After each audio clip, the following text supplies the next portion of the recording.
중학교 때까지 교회를 다녔었는데 하나님이 다시 불러주셔서 또 하나님을 만나게, 하나님 아버지를 만나는 역사가 일어났습니다.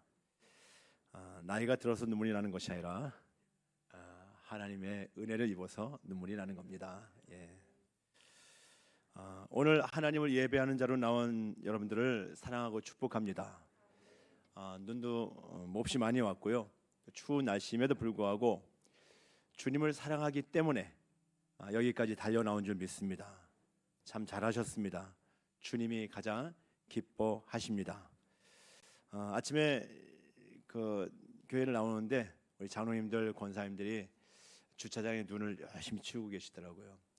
또 입구를 다 쓸고 계시고요.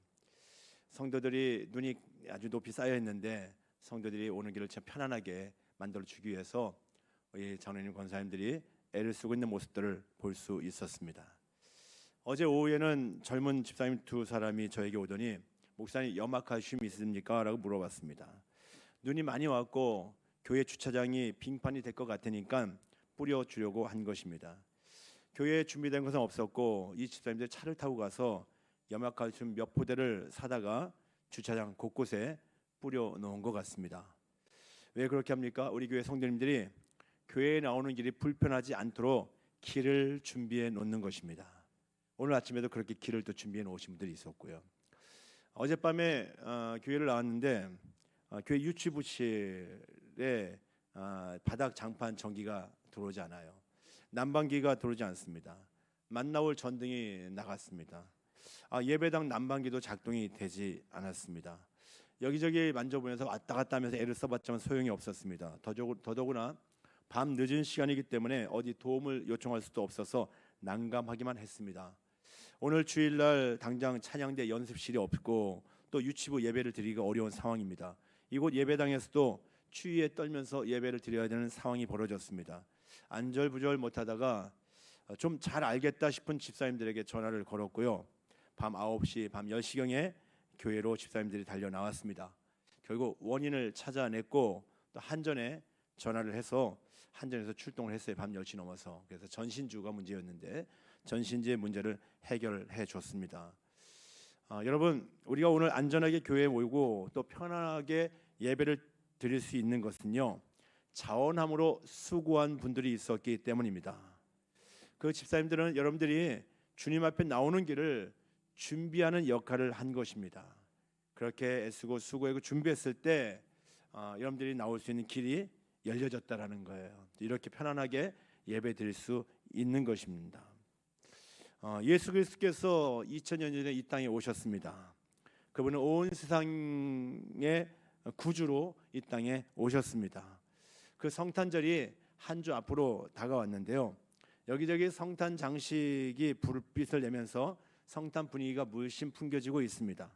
세상 사람들은 이제 성탄절이 다가오면은 크리스마스 파티를 준비하고 하기도 하고요. 또 선물도 준비하기도 할 것입니다. 믿는 사람이건 그렇지 않건 모두가 다 즐거워하는 때가 바로 성탄절입니다. 그러나 세상 사람들은 그날의 의미에 대해서는 관심을 두지 않습니다. 마음껏 먹고 마시고 즐기면서 파티를 하지만 세상의 수많은 사람들은 그날에 어떤 의미가 있는가에 관심을 두지 않습니다. 그저 축제의 널로만 생각하는 것 같습니다. 그러면 안 되잖아요. 온 세상 사람들이 바로 이 땅에 오신 구세주를 만나야 합니다. 우리 주님이 이 땅에 구원을 위해서 오셨는데 그 주님이 오신 날을 단순히 우리가 즐기는 날이 아니라 단순히 우리가 그냥 어떤 거 발표하는 날이 아니라 정말 그날 왜 우리가 즐겨야 되는가, 그날 왜 우리가 이렇게 축제를 해야 되는가, 왜 이렇게 장식을 해야 되는가, 그냥 장식만 해놓고 즐거워하는 것으로 끝나는 것이 아니라 그날의 의미가 무엇인가에 대해서 분명히 알아야 되지 않겠습니까? 저 여러분들은 알고 있잖아요. 그런데 세상의 수많은 사람들은 알지 못하고 있습니다. 그들이 그 주님을 만나야 하는데 말입니다. 그럼 어떻게 해야 됩니까? 오늘 본문 2절에 보니까요, 2절 하반절에 보면은 하나님의 말씀이 빈들에 있던 샤갈의 아들 요한에게 임하였습니다. 근데 그 앞 구절을 보면요, 1절, 2절 또 상반절에 보면은 그 당시를 대표한 정치 지도자들과 종교 지도자들이 등장하고 있습니다. 로마의 디베르 황제, 또 빌라도 총독, 분봉왕 헤롯, 또 빌립과 그리고 루사니아, 이들은 당시에 유명한 정치 권력자들입니다. 그리고 2절 앞에 보면은 안나스와 가야바가 대제사장으로 있다라고 말하고 있습니다. 종교 지도자들입니다. 그런데 하나님의 말씀이 누구에게 임했습니까? 빈들에 있던 요한에게 임한 것입니다. 화려한 왕궁에, 디베료 황제가 있는 화려한 왕궁에, 또 어떤 총독 관저에, 분봉왕들에게 그곳이 화려한 왕궁에 하나님의 말씀이 임하지 않았습니다. 대제사장들이 있지만 그들이 있는 세속화된 성전에 하나님의 말씀이 임하지 않았습니다. 황량한 빈들에서 하나님의 말씀이 주어졌습니다. 세상의 부와 권세, 영광에 목말라 하는 사람들에게 말씀이 임하지 않았습니다. 스스로 작은 자로 여기면서 겸손히 주님을 찾고 주님의 말씀을 듣고 싶어 간절히 사모하는 요한에게 주님의 말씀이 임한 것입니다. 정치 권력자들은 그렇다 치고 당시에 심지어 종교 지도자들도 하나님의 말씀에는 관심이 없었습니다. 이에 형식적인 종교 행위는 있었을 것입니다. 성전에 가서 또 제사도 드리고 또 뭔가 종교적인 행위는 했을 것입니다. 하나님의 말씀도 어느 정도 알고 있을 것입니다. 하지만 자신이 원하는 대로 하는 거예요. 말씀도 자신들이 원하는 것만 취하는 거예요. 자신들의 만족을 위해서 종교 행위를 하는 거예요. 그러나 그들에게 말씀의 은혜는 임하지 않았습니다. 세례 요한은 그렇지 않았습니다. 그는 광야에서, 빈들에서, 광야에서 하나님의 말씀에 귀를 기울였습니다. 여러분, 화려한 왕궁이 좋은 곳이 아닙니다. 웅장한 성전이 좋은 것이 아닙니다. 하나님의 말씀이 임하는 곳이 천국인 줄 믿으시기 바랍니다. 그리고 우리 자녀들도요, 화려한 곳을 찾아다니도록 하지 말고 세상에서 알아주는 것을 사모하는 것이 아니라 정말 하나님의 말씀이 임하는 곳이 복된 곳이라는 것을 알려주시기를 바랍니다. 비록 세상에서는 화려하지 않아도, 세상에서는 힘이 없는 것 같다 할지라도, 그러나 그가 지금 하나님 앞에 서서 하나님을 예배한 자로 살고 있다고 한다면 최고로 복된 삶입니다. 우리 자녀들이 그렇게 살아야 되지 않겠습니까? 아무리 세상에서 잘 나가도, 세상에서 모든 것을 다 손에 쥐어도 하나님을 알지 못하고 있다고 한다면, 하나님이 그의 삶에 임재하는 삶이 아니라고 한다면 그 삶은 불쌍한 삶입니다. 여러분에게는 어떻습니까? 하나님의 말씀이 임하고 있습니까? 그렇지 못하다면 왜일까요? 혹시 세상의 소리에, 세상의 유혹의 소리에 더 마음을 뺏기고 있는 것 아닙니까? 거기에 귀를 기울이는 것 아닙니까? 여러분들, 하나님의 말씀 듣기를 사모하시기를 바랍니다. 하나님의 말씀이 임하는 사람, 그 말씀의 은혜를 누리는 사람이 세상에서 믿음으로 승리할 수 있습니다. 세상은 죄악으로 가득한 곳이지만 오히려 그 세상 한복판에서 강력하게 영향력을 미치며 살 수 있습니다. 저는 우리 교회 성도님들을 생각하면 늘 감사하는 마음입니다. 대부분의 성도님들이 말씀 듣기를 사모하며 나오고 있습니다. 그리고 말씀의 은혜를 아주 충만하게 누리고 있습니다. 설교자는 잘 알잖아요. 우리 성도님들이 말씀의 은혜를 누리고 있는가 그렇지 않은가, 누가 은혜를 받고 있는가, 누가 그렇지 않은지를 어느 정도는 알 수 있습니다. 그런데 우리 성도님들이 말씀에 그렇게 풍성한 은혜를 누리는 이유가 제가 뛰어난 언변을 가지고 있기 때문입니까? 제가 그렇지 않잖아요. 제가 뛰어난 언변이 있는 것도 아닙니다. 타고난 설교 능력이 있는 것도 아닙니다. 유머 감각이 있어서 여러분들 배꼽 잡게 하고 그렇지도 않습니다. 재미없어요, 저는요. 그럼에도 불구하고 제가 단순하고 투박하게 설교함에도 불구하고 많은 성도님들이 마음을 열어젖히고 그 말씀을 귀를 담아 듣고 있다라는 것입니다. 저는 그저 성경의 말씀을 전할 뿐이고 늘 십자가 복음을 전할 뿐이고, 때로는 어떤 분들은 제가 전하는 말씀이 마음을 불편하게 하는 경우도 많이 있습니다.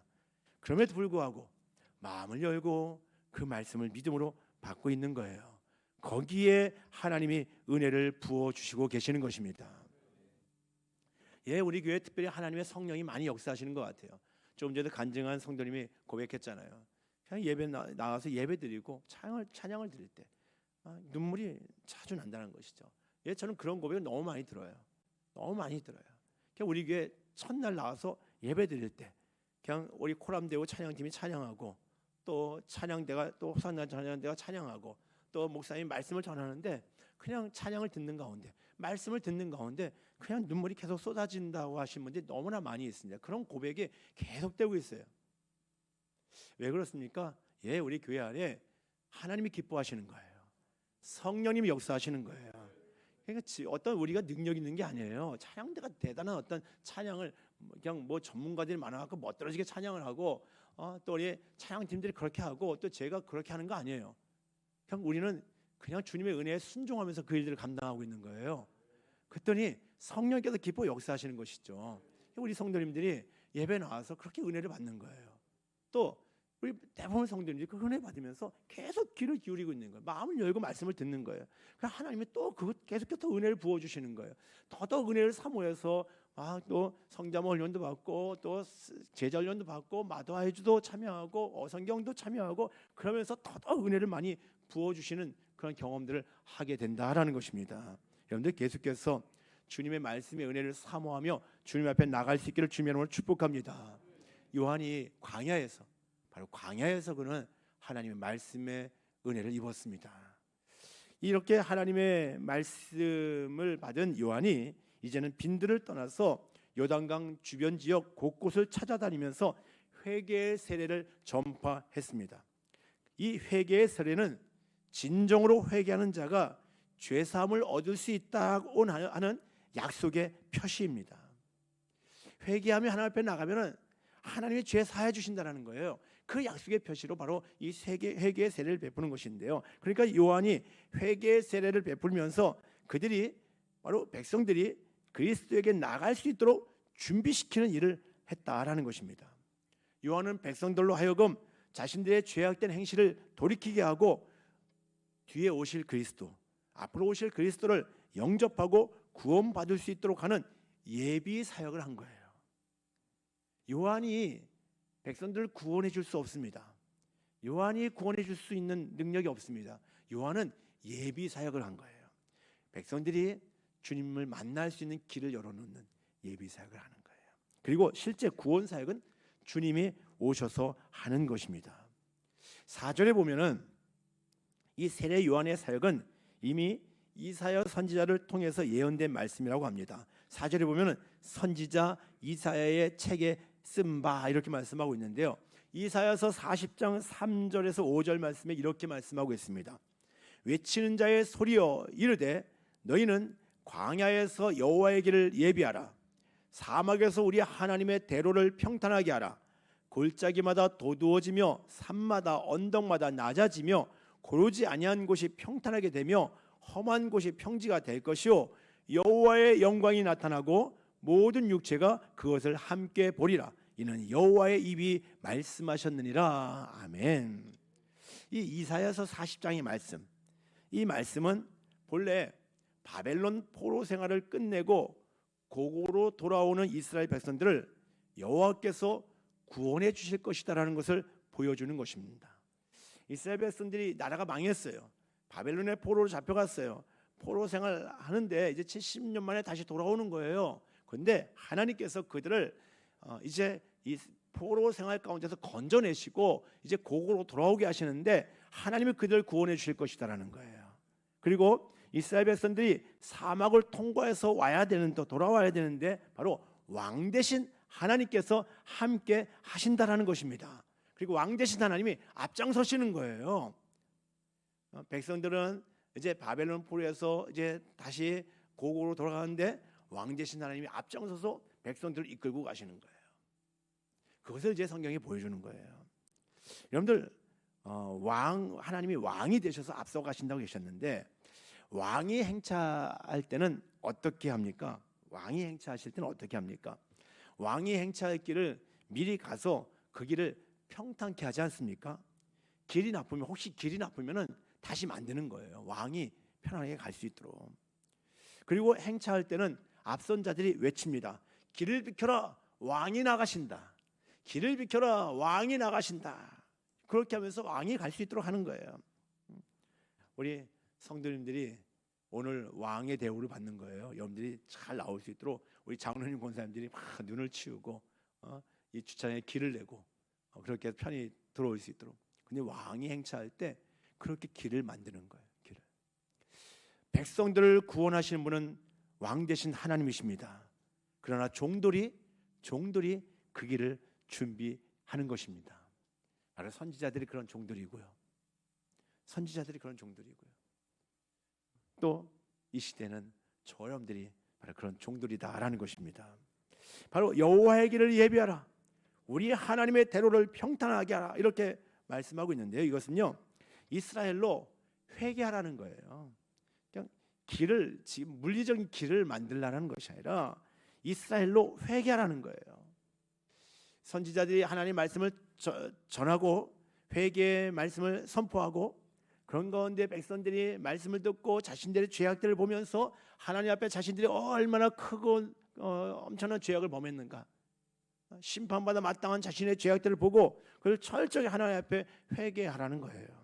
그래서 교만하고 죄악된 마음을 돌이키고 마음을 새롭게 하라는 것입니다.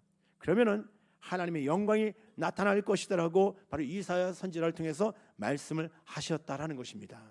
그리고 오늘 본문이 바로 그 이사야의 예언이 세례 요한의 사역으로 성취되었다는 것을 보여주고 있습니다. 세례 요한은 예수님의 오실 길을 준비하는 사람이었습니다. 주님이 오실 길을 곧게 하였습니다. 그의 회개의 세례를 통해서 사람들의 골짜기 같은 마음이 메워지고 산과 작은 산과 같이 교만한 마음이 낮아졌습니다. 바로 그들이 겸손한 마음으로 오시는 예수 그리스도를 영접했을 때 하나님의 구원을 받게 되는 것입니다. 새가족 이렇게 공부하면서 교회 나올 때마다 억지로 나오기도 하잖아요. 근데 교회 나와서 예배 가운데 은혜를 누려요. 그럼 감동이 막 되어져요. 어느 순간 이제 새가족 공부합시다 하면 거절하지 않고 대부분 새가족 양육을 받아요. 우리 교회에서는 새가족 양육 받은 대부분의 사람들은요 정착을 잘합니다. 그래서 우리 교회가 정착률이 높아요. 또 새가족 양육 받고 바로 성장만이 이어지기 때문에 많은 분들이 이 복음에 아주 충만한 은혜를 누립니다. 그러니까 처음부터 알고 시작하는 거예요. 모르고 그냥 교회만 다니는 것이 아니라 처음부터 새가족 양육 받으면요 복음이 뭔지 제대로 알고요 주님 제대로 만나고 신앙생활을 시작하기 때문에요. 그래서 성도들이 더 많은 은혜를 누리고 있는 것 같습니다. 그러면서 이 마음이 준비되어지는 거잖아요. 우리의 죄악된 마음들이 보여지게 되고 그것들을 회개하게 되고요. 일부 예배 간증한 성도님도 계속해서 자신의 어떤 죄악들에 대해서 회개한다는 고백들을 많이 하더라고요. 하나님 앞에 바로 서지 못했던 걸 회개하는, 말씀 앞에 서니까 우리의 모습들을 보게 되는 것이고요. 그런 모습들에 대해서 하나님 앞에 회개하게 되는 것이고요. 회개하는 가운데 주님이 내 안에 임하셔서 이제 하나님의 놀라운 그 은혜를 누리는 삶이 된다라는 것입니다. 바로 이사야 선지자가 그런 역할을 했고요. 또 오늘 세례 요한이 그런 역할을 하는 거예요. 여러분, 하나님의 아들이 2000년 전에 이 땅에 사람으로 태어나셨습니다. 그가 누구십니까? 예수 그리스도. 예수님은 그 이름의 뜻이 자기 백성을 저희 죄에서 구원할 자라라는 뜻입니다. 예수님이 이 땅에 오신 목적은 백성들을 구원하시기 위해서 오셨다라는 것입니다. 그래서 그 예수님이 저와 여러분들을 구원하신 것이고요. 근데 구원 받았음을 분명히 믿으십니까? 예, 예수님이 하신 거예요. 예수님이 이 땅에 오셨어요. 십자가에 죽으시고 부활하시면서 우리의 구원을 이루셨습니다. 근데 그 예수님을 나의 주님으로 만날 때 그때 나에게 구원이 이루어지는 거예요. 근데 나를 구원하신 주님은 이제 거기서 멈추지 아니하시고 또 다른 영혼을 구원하시기 위해서 찾고 계신다라는 것입니다. 지금도 계속해서 구원할 자를 찾고 계시는 거예요. 죄와 사망의 권세 아래에서 고통당하고 죽어있는 이 땅의 수많은 인생들이 바로 그 주님을 만나야지만이 소망이 있습니다. 그렇지 않으면 영원한 죽음입니다. 우리가 주님 만나서 행복해졌잖아요. 근데 주님을 만나지 못한 수많은 영혼들, 그들이 주님 만나지 못하면요 늘 불안에 떨며 인생을 살 수밖에 없습니다. 왜? 죄 가운데 있는 것이고요, 하나님과 원수된 자들이거든요. 마귀의 지배를 받고 있거든요. 그래서 불안에 떨며 사는 거예요. 그렇게 살다가 영원한 지옥 고통을 당할 수밖에 없다라는 것입니다. 그러나 저 여러분들, 또 오늘 세 가지 수료하신 분들, 우리는 예수님을 만나서 살게 되었습니다. 살게 된 거예요. 야, 이제 살게 됐네. 살게 됐네. 얼마나 좋습니까? 죽은 자였었는데 죽은 자가 다시 살아났습니다. 세례 요한이 광야에 외치는 자의 소리였습니다. 그가 회개의 복음을 선포했고 사람들이 주님을 만날 수 있도록 그 길을 준비하는 일을 했습니다. 이제 우리가 나설 차례입니다. 우리는 이미 오신 주님을 만났습니다. 2000년 전에 이 땅에 오신 예수 그리스도를 나의 주님으로 만났고, 내가 그분을 통해서 생명 얻었고, 내가 그분 안에서 참된 은혜와 행복을 누리고 있습니다. 이미 오신 주님을 만난 우리가 이제는 이미 오신 주님을 전하는 삶을 살아야 된다라는 것입니다. 사람들이 주님을 만날 수 있도록 그 길을 준비해야 됩니다. 성탄절은요, 사람들이 주님을 만날 수 있는 아주 좋은 기회입니다. 왜? 다 성탄을 기다리잖아요. 크리스마스라고 해서 다 즐기려고 하지 않습니까? 그 길을 특별히 자신들의 어떤 기쁨을 누리는 그러한 시간으로 보내려고 하지 않습니까? 바로 그때 성탄절의 의미가 무엇인가를 알려주는 거예요. 여러분들, 우리를 구원하시기 위해서 이 땅에 오신 예수 그리스도를 전할 수 있기를 바랍니다. 성탄의 그리스도를 여러분들 주변 가족들에게, 친구들에게, 이웃들에게 전하시길 바랍니다. 우리가 전하는 그 복음으로 그들이 살아날 수 있습니다. 나만 살면 안 되잖아요. 나만 살면 너무 고통스럽지 않습니까? 최근에 이태원 참사로 인해서 많은 젊은이들이 세상을 떠나게 됐는데, 친구 두 사람이 같이 갔는데 두 사람은 거기서 세상을 떠났고 자기 혼자 살아났어요. 그건 너무 고통스러운 거예요. 자기만 산 것이 너무 고통스러워서 스스로 또 자신의 생명을 해쳤습니다. 여러분, 우리는 그럴 수는 없죠. 우리가 이미 생명 얻은 자인데 여전히 사망 가운데 있는 수많은 사람들이 있습니다. 고통 가운데서 눈물 흘리고 있는 사람들이 우리 주변에 너무 많습니다. 그들이 지금 죽어 있는데 우리만 살았다고, 우리만 즐거워하면서 살 수 있는 것은 아니잖아요. 우리가 전하는 복음으로 그들도 살아날 수 있습니다. 왜냐하면 복음은 능력이기 때문입니다. 내가 저들이 살아날 수 있는 길을 전혀 모른다면 어쩔 수 없죠. 그 방법을 모른다면, 그 비결을 내가 알지 못하고 있다고 한다면 할 수 없습니다. 그럼 우리는 알잖아요. 내가 살아났잖아요. 복음 만나니까 내가 살게 되었거든요. 정말 예수님을 제대로 만나니까 내가 행복하게 되어졌거든요. 그 사실을 알고 있는데 왜 전하지 않습니까? 그 사실을 전하기만 하면은 그들도 살아날 수 있다라는 것입니다. 우리는 주님을 위해서 이제 광야에 외치는 소리가 되어야 할 것입니다. 세례 요한이 광야에서 뜨거운 열정으로 진리를 외쳤듯이 이 광야 같은 황무한 세상에서, 이 불의의 시대에, 온갖 죄악으로 가득한 폐역의 시대에 큰 소리로 복음을 외치는 성도들 되시기를 주님의 이름으로 축복합니다. 성탄절이 이제 한 주 남은 성탄절이 아주 좋은 기회예요. 성탄절에 예수님을 전할 수 있는 아주 좋은 기회입니다. 또 우리 교회는 1월 4일 수요일에 송경민 목사님을 초청해서 또 저녁에 집회를 하게 됩니다. 아주 좋은 기회가 주어졌어요. 송경민 목사님이 은혜, 행복이라는 찬양으로 이제 많은 사람들의 마음에 감동을 주고 있지 않습니까? 여러분들, 은혜, 무엇이 은혜입니까? 모든 것이 다 은혜라고 해야 되는데요, 모든 것이 다 은혜라고 여겨질 수 있는 것이 어떻게 가능할까요? 예수님을 만나야지 그것이 가능한 거예요. 예수님을 만나지 못하면요, 예수님을 만난 것이 나에게 은혜가 되지 않으면요, 모든 것이 은혜가 될 수 없습니다. 그러니까 교회 다니면서도 왜 우리가 늘 불평 불만하고 있습니까? 왜 교회 다니면서도 왜 우리가 감사하지 못하고 있고, 우리 교회 다니면서도 내가 왜 행복하지 못합니까? 주님이 그 순간에 내 삶의 주인이 되고 있지 않은 거예요. 주님 만남에 기쁨이 없는 거예요. 감사가 없는 거예요. 그러니까 머리로 말고요, 가슴으로 그 감사가 느껴지면요, 그때부터 모든 것이 다 은혜가 되어지는 것입니다. 그가 행복을 찬양하고 있는데 어떻게 행복할 수 있다고요? 주님 만나면 행복해지는 거잖아요. 우리 교회 성도님들이 궁금해요. 교회 나왔는데 아니 목사님 늘 행복하다 하는데 도대체 어떻게 행복할 수 있을까? 여기 성도들은 왜 행복할까? 나는 불행한데. 그런데 어느 순간 그분들도 행복하다고 고백하는 그런 간증들을 우리가 계속 듣고 있지 않습니까? 아, 불행이 주님 만나고 나서 몇 개월 만에 행복으로 바뀌어지는 거예요. 여러분들, 이제 1월 4일에도 바로 그가 찬양을 하면서 은혜의 주님을 소개하게 될 것입니다.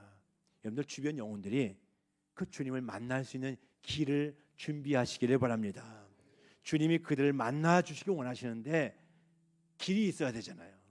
주님이 그 영혼을 만나 주시기 원하시는데 우리가 그 길을 내는 작업을 해야 되는 거예요.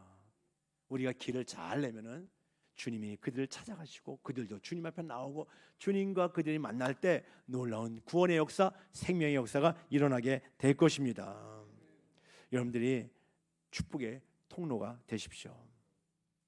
이미 오신 주님입니다. 이미 오신 주님을 이제 사람들이 만날 수 있도록 그런 역할들을 잘하면은 여러분들 때문에 주변에 많은 사람들이 행복으로 바뀌어지게 될 것입니다.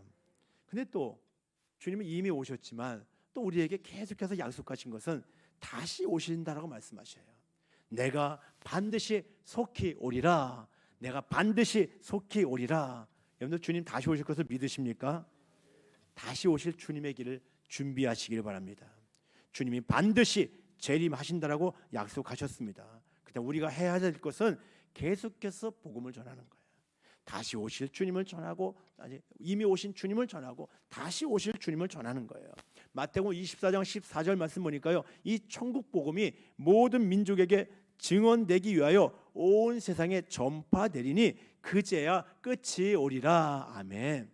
아, 주님이 재림하셔야 되는, 재림하신 약속하셨는데요, 그 재림을 계속해서 미루고 계셔요. 왜 재림을 미루고 계십니까?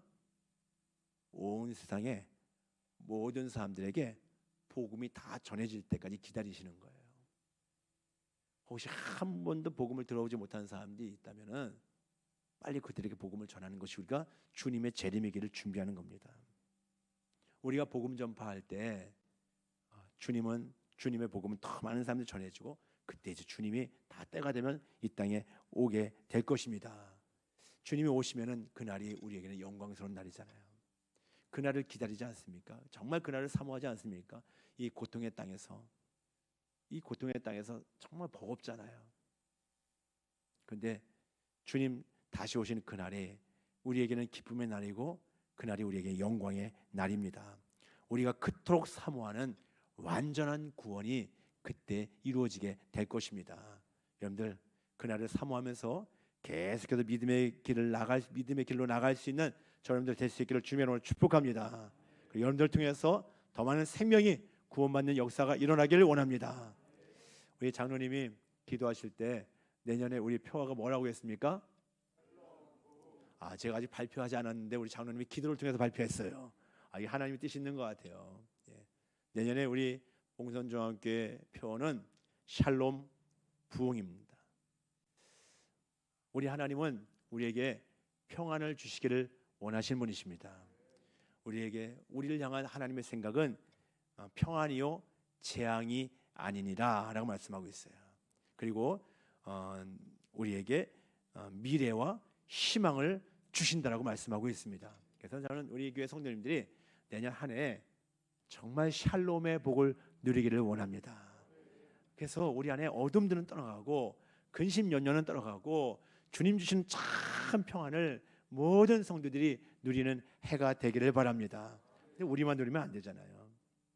그 샬롬의 복이 이제는 우리 안에서 모든 가족들이 함께 누리고 하나님의 부흥을 경험하는 거예요. 그리고 우리의 샬롬과 부흥이 우리의 이웃과 우리의 이 광주 땅의 모든 영혼들에게, 민족과 열방 가운데 계속해서 이 샬롬과 부흥이 퍼져나가는 역사가 일어나기를 주님의 이름으로 축복합니다. 그래서 여러분들 계속해서 우리 안에 예수 그리스도로 말미암아 샬롬의 역사, 부흥의 역사가 일어나기를 주님의 이름으로 축복합니다. 기도하겠습니다.